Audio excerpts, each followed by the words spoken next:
Hello and welcome to True North EV. My name is James, and today we're going to talk about Luna on life support. You heard it right. So there is the, recall going on right now with the whole Kona EVs. So before this all started, I was actually heading out to Alberta to see my mom, who had just gone for surgery. And I was actually making some great time. Charging was only about $10-15 a charge. I had used mostly Petro-Canada chargers. Actually, no. First stop was Brandon. Petro-Canada was out. And so I actually had to go into town, the co-op charger.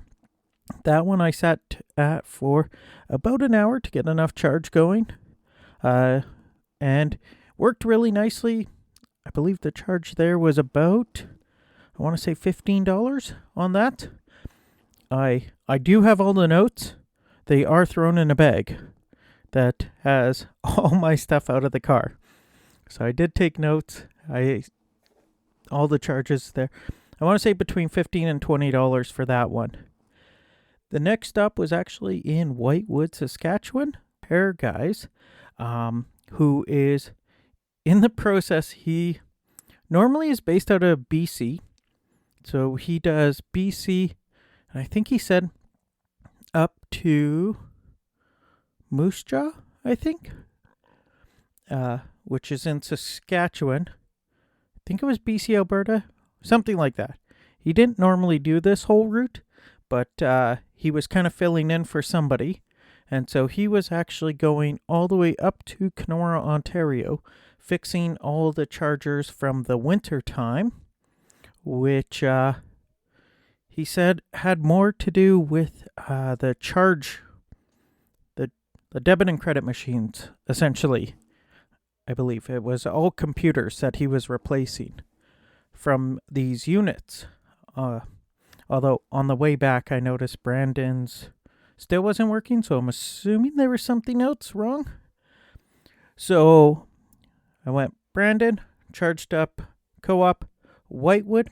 I actually did charge up at the co-op, and the repair guy actually was driving a Hyundai Ioniq 5, which he really liked, was super happy with that, chose that over Tesla.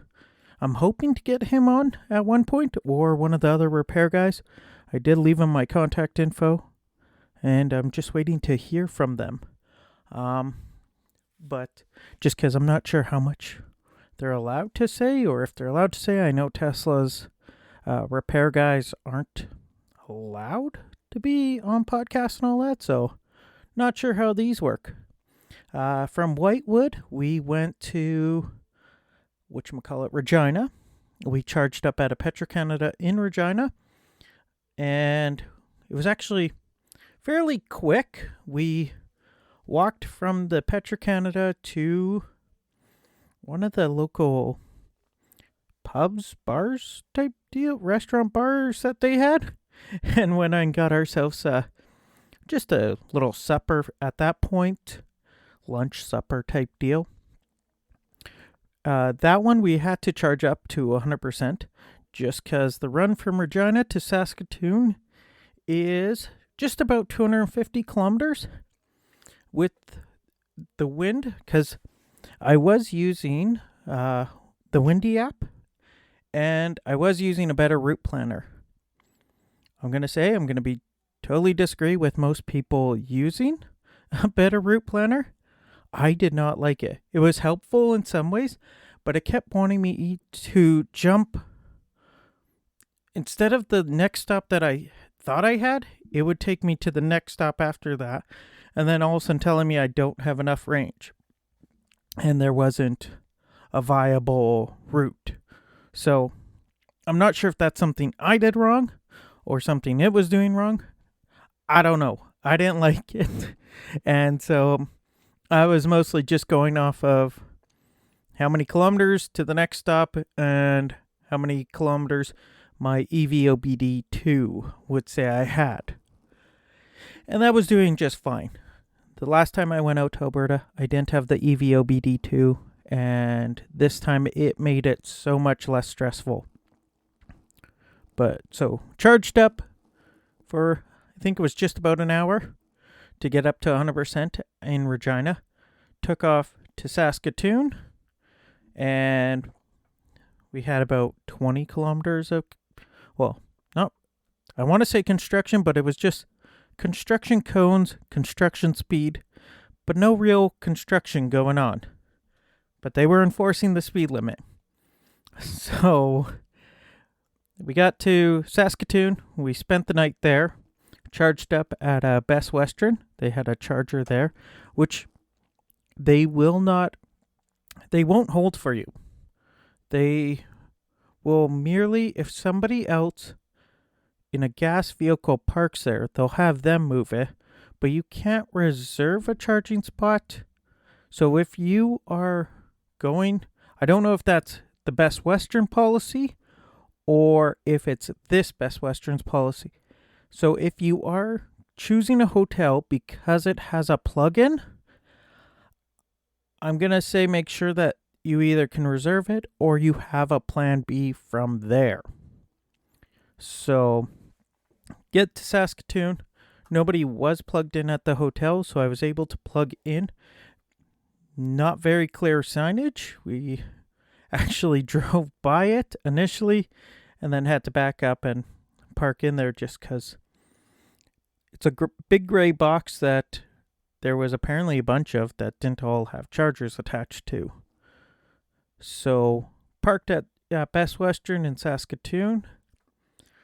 Charged up fully overnight. We were making some great time in the morning. We start off. We get to North Battleford. North Battleford was our first stop. Basically plugged in at the Flow charger, which if you guys are going to use the Flow chargers, make sure you do have a phone that has data and that you have the Flow app downloaded with money on it.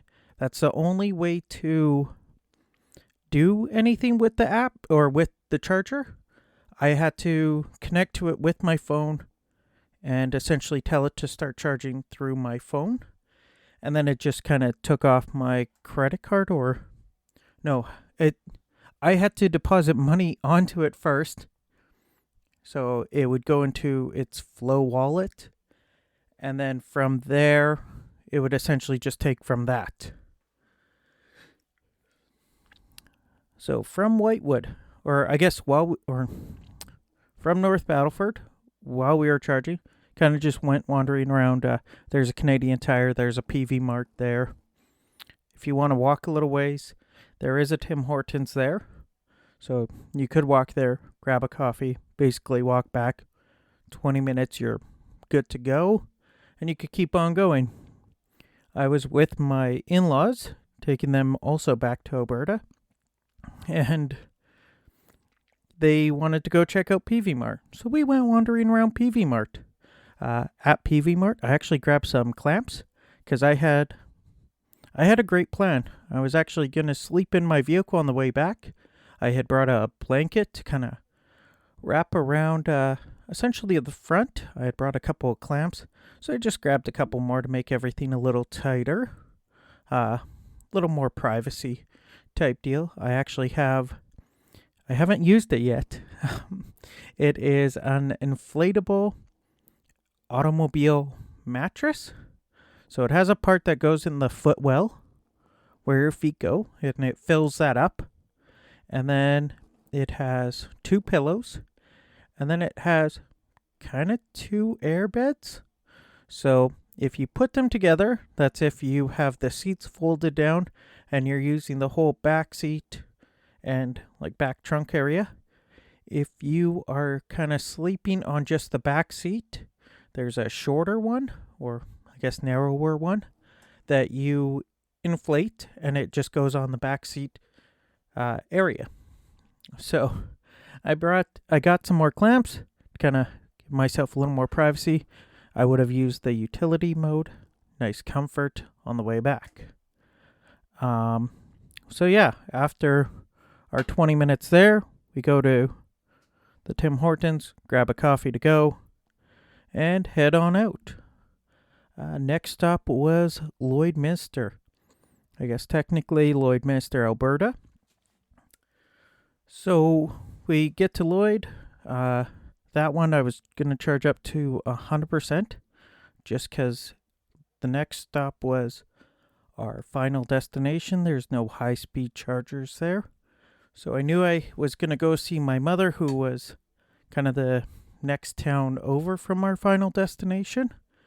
So I wanted to be fully charged up to kind of have enough to get around and then find a level 2 to plug into. Because there's a few level 2s in the town she's in and all that. So that one we kind of just left off, went to kind of spent time in Walmart. There's a Staples there. There's a bunch of little restaurants. That flow charger is, again, like the one in North Battleford. You need the app for. And that one is actually right next to the Tesla superchargers. And so that's one that Tesla actually put in.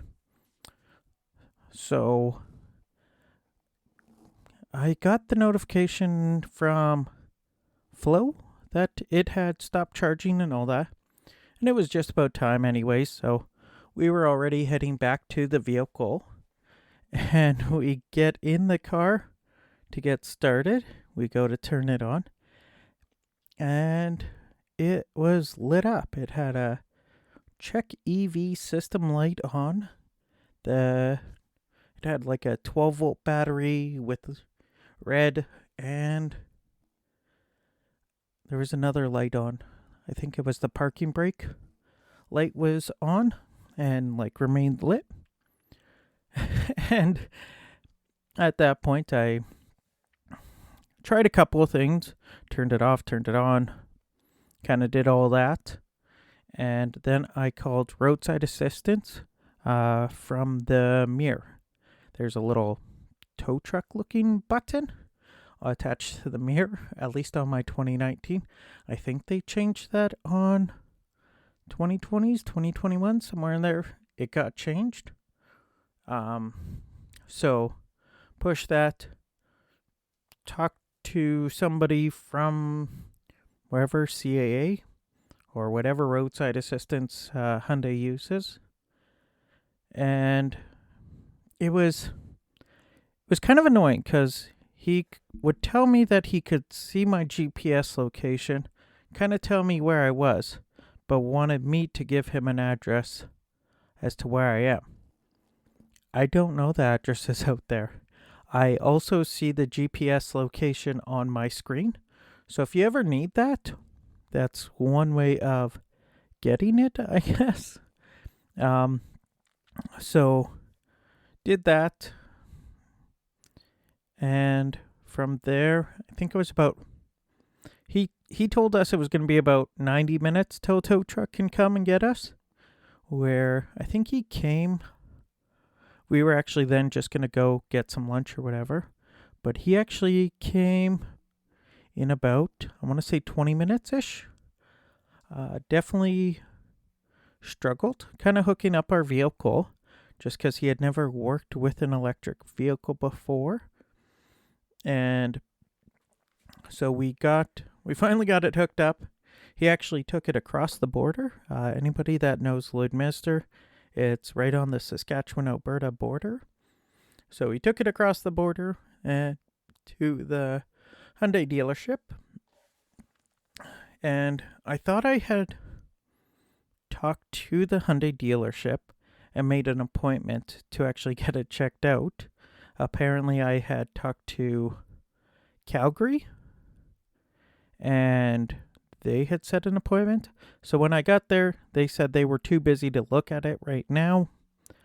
After some kind of talking back and forth about that, that's when I found out I was actually talking to Calgary instead of that dealership.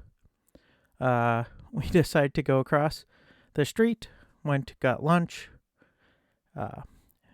Actually went to a casino they have across the street. Spent $10 on the VLT. Came out with $80. Well, less than that, because I gave some. My in-laws weren't having such a good time with the VLTs, so just killing time. So I gave them some money, and so yeah. Went there. When we came back, that's when they told us that they had finally looked at it. They had actually, I guess on their test procedures that they're given for this recall, it's basically you just plug in the diagnostic computer, and it almost sounds like it just spits out that there's a error with the battery. At least that's the way they explained to me. Could be completely different. So basically, the big battery underneath the vehicle was done. At that point, I had actually seen that on the lot of the dealership, they had actually had a Tesla Model 3. So, in my infinite wisdom, I started talking to a salesperson about how much it would be to essentially trade in my Kona for a Model 3. It was a 2020 Model 3 Standard Range Plus with just over 10,000 kilometers. Now, Lloyd is small-ish. It's definitely in the heart of oil country. Not really a vehicle I expected to see there. But had a great chat with the salesperson. I guess sort of helped him out with some info. We went, checked out the vehicle, took it for a test drive. The way I feel a Tesla Model 3 should be driven, which he had never experienced the full G-force type deal, and that was kind of your slow Teslas. So we did that, made sure there was an adapter. It did have a 120 volt charger, but it didn't have a 240 volt charger. Which I know in talking with others, it should have had a 240 volt charger. And so we still kind of talked numbers, and when they did a trade appraisal on my vehicle, they informed me that my vehicle was not going to be worth as much because the battery had essentially clonked out. And because they don't know how long it's going to be sitting there, they were essentially penalizing me for however long it takes Hyundai to get them a battery, which is the greatest dealer move ever. So yeah, it was, and they wouldn't tell me how much they were essentially knocking off because of that. But it was a lot of back and forth in numbers, and we still never got to where my wife was comfortable. My wife is the one, she's the smarter, wiser one that deals with our money. So we never got to a point that she was comfortable. I actually went back a couple of days later to kind of talk to the financial person, and I actually realized that we were dealing with numbers that were almost 25% different than what I was initially told. So I do still need to call them and talk about how we came up with those numbers. And so, yeah. So after negotiating for a while, I did talk to the service person again, who, while after finding out that my battery had clonked out, she had actually gone out of her way. They had no loaner vehicles. The dealership themselves had no loaner vehicles available. It is a long weekend and whatnot. And it sounds like the way their parts are coming, there's a lot of body shop vehicles that have loaners or whatever. So they had no loaners themselves. And because it's a long weekend, apparently all the rental car places in the city, either they for sure had no vehicles, but some also had essentially lists going for if somebody canceled or whatnot. I've never heard of that before, but who knows? I also don't normally need a rental vehicle, or if I do, it's booked quite a bit in advance. So, yeah, she went out of her way, tried to help me out, unsuccessfully. So, luckily, we had the in-laws friend drive the 2 hours to come and get us, and then drive back. And of course, he comes in a big old Dodge. No, I shouldn't say Dodge. It was for sure diesel. Maybe a GM of some sort. That doesn't matter. A big old truck. He came in to come get me, come get us. And yeah, so I was super thankful to at least have that as an option and not be completely stranded about 2 hours away from our final destination, which is almost what Hyundai was willing to let happen. Hyundai slash, I guess, the dealership. So yeah. So I did go back. The dealership. So that was on a Wednesday. We went to my in-laws. They had an extra vehicle that I am currently borrowing. It is a 2005 Chevy Traverse. It's a great little vehicle on the highway. Got fabulous range, fabulous fuel economy. When you go about 115, 120, which is most of my route back, was 115 to 120 kilometers an hour. So it actually did really good for fuel economy, yet still double what we did pay, which at that point was $70 for electricity. So we were doing really good. So so with the Chevy Traverse, I went back Friday. I headed back home on Friday.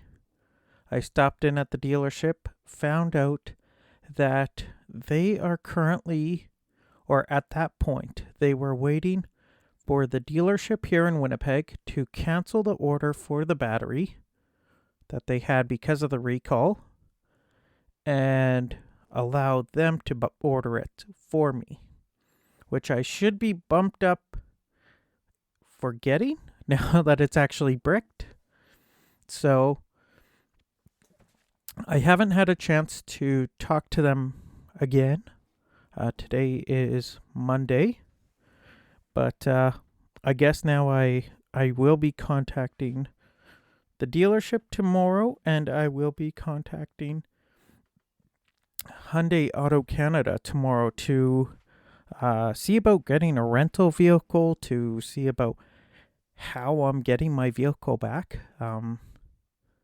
Because the option to actually go pick it up, I either drive a vehicle there, and then how does that vehicle get back? If it's a rental, maybe I can leave it there. If I could fly directly to it, looking at the prices, it basically was anywhere from, it almost looked like $200 to $1,200 depending on the day. Which, that's quite a big jump. But then it leaves me to what am I going to drive here? Eventually, my in-laws are going to need their vehicle back. So there leads to the rental vehicle again, and it's how long is it going to take to get my battery? The other option is to fly to somewhere close to it and then get somebody to drive me the rest of the way. But all those options are something that I have to figure out with Hyundai Canada how they're compensating me for, or what, or am I not getting compensated? And because if I'm getting compensated and if I'm not getting compensated, or how much they're compensating me for, kind of changes how I go about doing it, right? Because the easiest would be to fly right to the place, have them come pick me up with their little customer shuttle, and then, get my vehicle, and then drive that back. So there's that. So I guess all of this leads to I will know more hopefully on Tuesday. So tomorrow we will definitely update you guys. I just don't know when, because I don't know how long it's going to take to actually get any info from Hyundai and all that. So yeah, I guess we'll leave it at that. Luna's on life support, I guess, until further notice. Definitely not going to be pulling the plug on that, unless for whatever reason I either come up with a really good deal here for another electric vehicle, or the dealership makes a really sweet offer for me to take their Tesla Model 3 from them. So, with that, I guess everything's kind of in a holding period. But, once I find out more, I will definitely let you guys know. If you guys have any questions about this, you can leave me a voice message at anchor.fm/TrueNorthEV/message. You could send me a message on Twitter, or even tweet me at Twitter at EV_North. You could check me out on Facebook at TrueNorthEV. Or you could just email me at truenorthevpodcast@gmail.com. Any of those I check regularly. And you guys feel free to reach out to me. Any questions, any comments.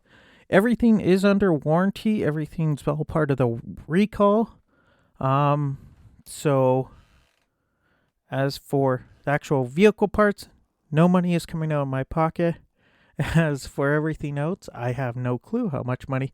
I'm going to keep all my receipts, and I will, maybe once it's all done, I'll let you guys know how much gas money was spent during this interim period. That could maybe be amusing. How much money has been saved using electricity that I would normally drive. So thanks a lot, everybody. Thanks for walking this journey with me, and have yourselves a great week. Bye.